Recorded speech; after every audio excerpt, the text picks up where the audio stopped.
Hello everyone and welcome back to Chemical Engineering Economics and Project Management class from the Chemical Engineering Undergraduate Program at ITB. And we are now in module number 8 on Engineering Economic Analysis Part 4. Selamat datang kembali di kuliah Ekonomi dan Manajemen Proyek Teknik Kimia dari program studi sarjana Teknik Kimia ITB, dan kita sekarang berada di modul nomor 8 yang berjudul Analisis Ekonomi Teknik bagian keempat.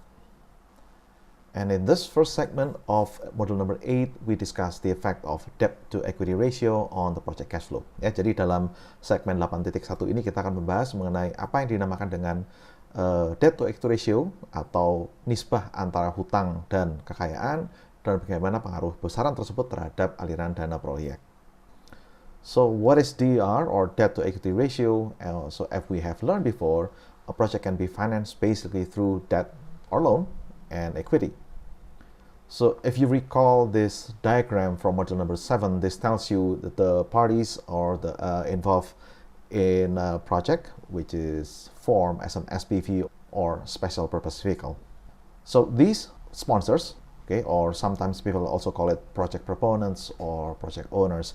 So these are the companies that get together and decided to create this project. So they invest, these sponsors invest in the project in the form of equity. Okay, so they became the owners of the project, hence the term equity. So this becomes the E part of DER.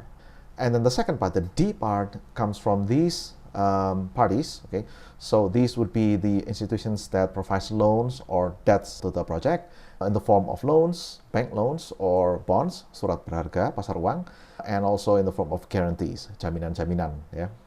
And these institutions include commercial banks, institutional investors, and also supranational agencies.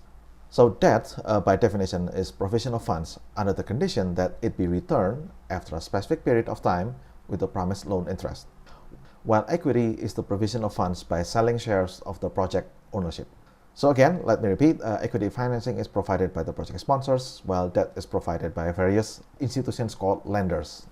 And loan actually is a way to decrease project financial risk by distributing or transferring the risk to other parties, in this case to the lenders. Okay, so instead of all of these sponsors have to bear all of the development costs or all of the capital investment, some of the capital investment is provided by the lenders. So in this sense, the DER or debt to equity ratio is defined as total project funding by debt or loans, divided by total project funding by equities. Oke, jadi pertama-tama adalah definisi dari DER, debt to equity ratio. Ya. Seperti yang kita sudah pernah pelajari sebelumnya, suatu proyek itu bisa pada dasarnya didanai melalui dua macam mekanisme, yaitu melalui hutang atau pinjaman dan melalui ekuitas atau kekayaan. Mudah-mudahan Anda masih ingat semua diagram yang ada di sebelah kanan ini dari modul 7. Ya. Di sini menjelaskan mengenai pihak-pihak yang terlibat di dalam pengembangan suatu proyek pabrik kimia yang diwujudkan dalam badan usaha yang namanya SPV atau Special Purpose Vehicle. Nah, para proponen atau pengusul atau pengaju proyek, yaitu istilah dalam bisnisnya seringkali disebut sebagai sponsor proyek. Ya. Nah, mereka ini berinvestasi dalam bentuk ekuitas. Jadi, sebagian dari kekayaan perusahaan mereka, sebagian dari aset mereka itu kemudian dijadikan milik dari badan usaha proyek ini. Dan dengan demikian mereka menjadi pemilik. Jadi kalau kita katakan yang mana project owner-nya, ya ini. Ya. Siapapun yang berinvestasi dalam bentuk ekuitas, itulah para pemilik proyeknya.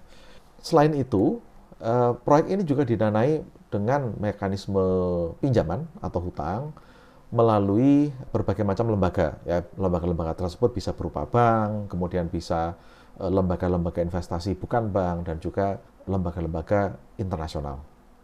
Jadi pinjaman-pinjaman yang diberikan oleh lembaga-lembaga ini yang menjadi debt atau loan. Ya.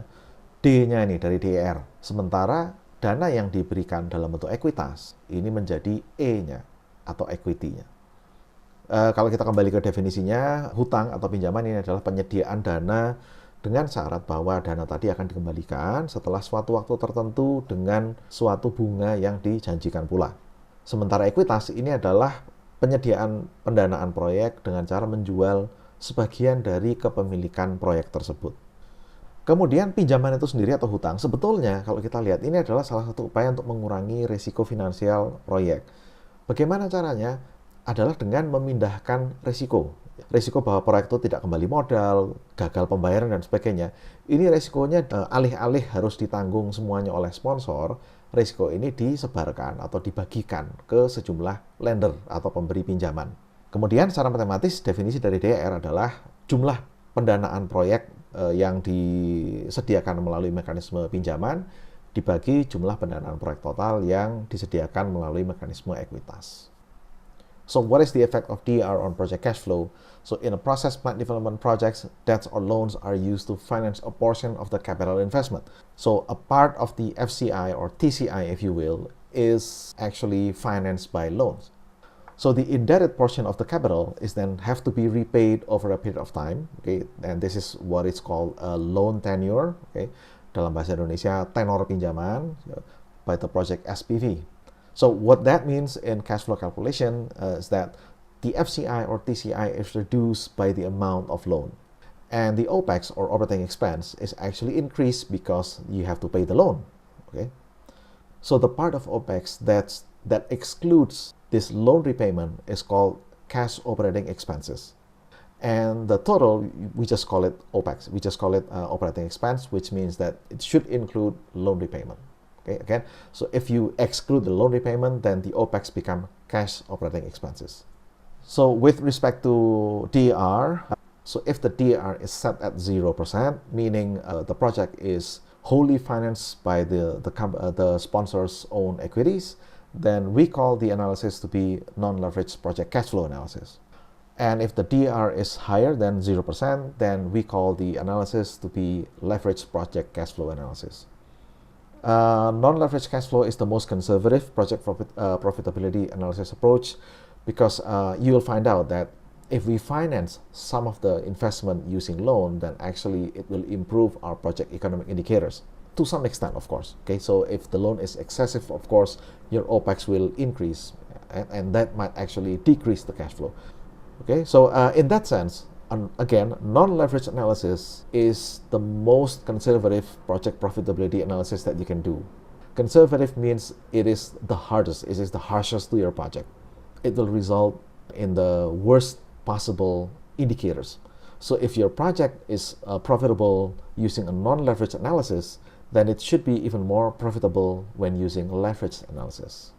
So for process engineers, for us, especially when we conduct an early phase project development, a non-leveraged analysis is typically acceptable. Of course, if you can think of cases, reasonable cases, where some of the FCI or TCI is financed using loan, then your analysis will be more accurate. It will be more realistic, perhaps, because in reality, practically all of the chemical engineering process plant projects is at least partially funded by loan. Ya, jadi bagaimana dampak dari DER ini terhadap aliran dana proyek? Jadi apa yang dilakukan oleh suatu proyek jika dia mengatakan, oke, sebagian dari proyek ini akan saya danai dengan pinjaman, maksudnya adalah TCI atau FCI-nya. Jadi sebagian dari capital investment-nya itu dialihkan ke loan. Di mana bagian yang dijadikan pinjaman tadi, ya, bagian yang dihutangkan tadi, itu harus tentu saja dilunasi dalam satu periode waktu tertentu oleh si proyeknya. Ya. Nah, sekali lagi secara matematis apa yang terjadi di dalam perhitungan cash flow, artinya kalau sebagian dari investasi itu didanai dengan hutang, maka FCI atau TCI projectnya akan berkurang sesuai dengan jumlah pokok hutang tadi. Sementara itu, ya, OPEX-nya ini akan bertambah karena sebagian dari biaya operasi harus digunakan untuk membayar atau melunasi hutang tadi. OPEX yang tidak memperhitungkan loan repayment itu namanya adalah cash operating expense. Sementara kalau kita sudah memperhitungkan pembayaran hutang, kemudian pembayaran depresiasi, maka namanya menjadi OPEX saja, menjadi total operating expense. Jadi sekali lagi bedakan antara operating expense biasa dengan cash operating expense. Apa hubungannya antara nilai DER dengan jenis analisis yang kita lakukan? Jika DER-nya diset sama dengan 0 atau dengan kata lain, proyeknya 100% didanai dengan kekayaan sponsornya sendiri, analisisnya namanya adalah analisis non-leverage, ya, non-leverage cash flow analysis. Sementara kalau DER-nya lebih dari 0, istilahnya adalah leverage cash flow analysis.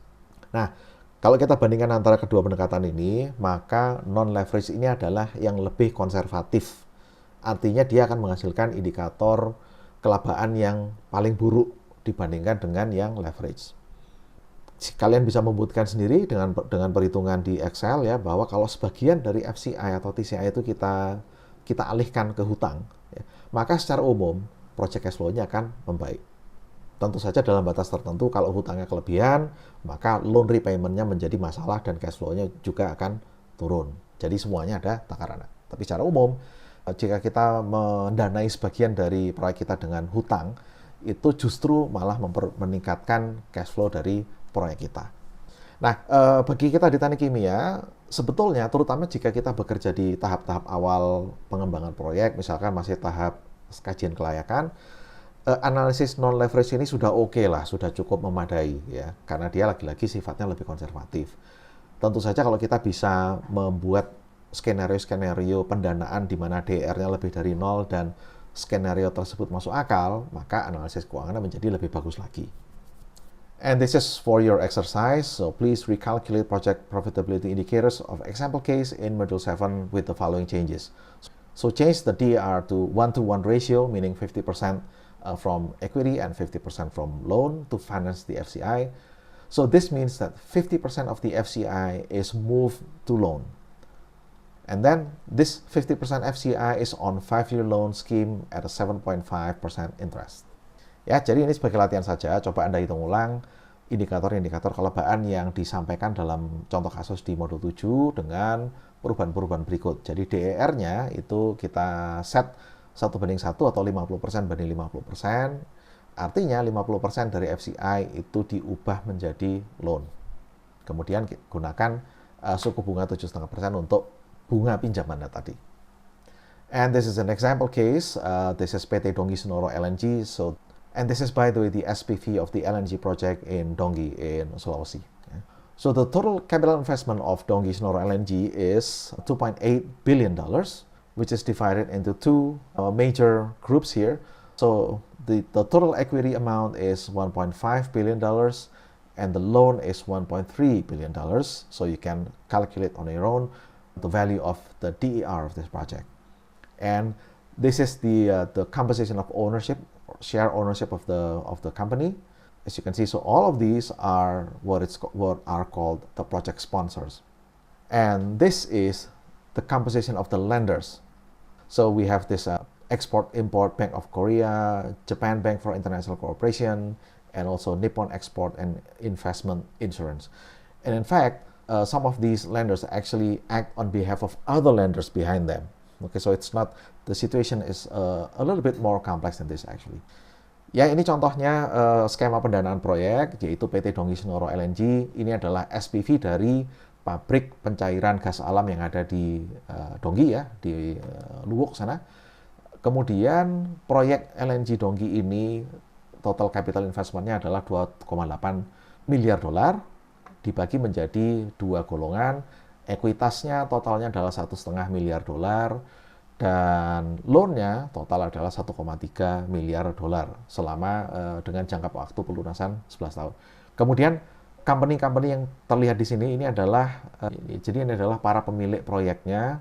Ini adalah yang dinamakan sebagai project sponsors tadi.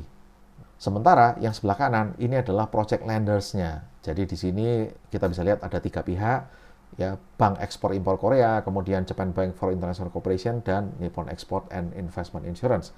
Nah, sebetulnya sebagian dari mereka ini bertindak mewakili lender-lender yang lain. Jadi ada yang bertindak sebagai garantor atau penjamin pinjaman dan sebagainya.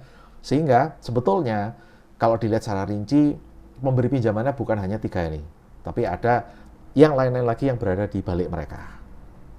So this is it for the current segment, and we will see you in the next one. Thank you very much for your attention. Ya, sampai di sini pembahasan dalam segmen kita kali ini, dan kita akan berjumpa di segmen berikutnya. Terima kasih atas perhatian Anda.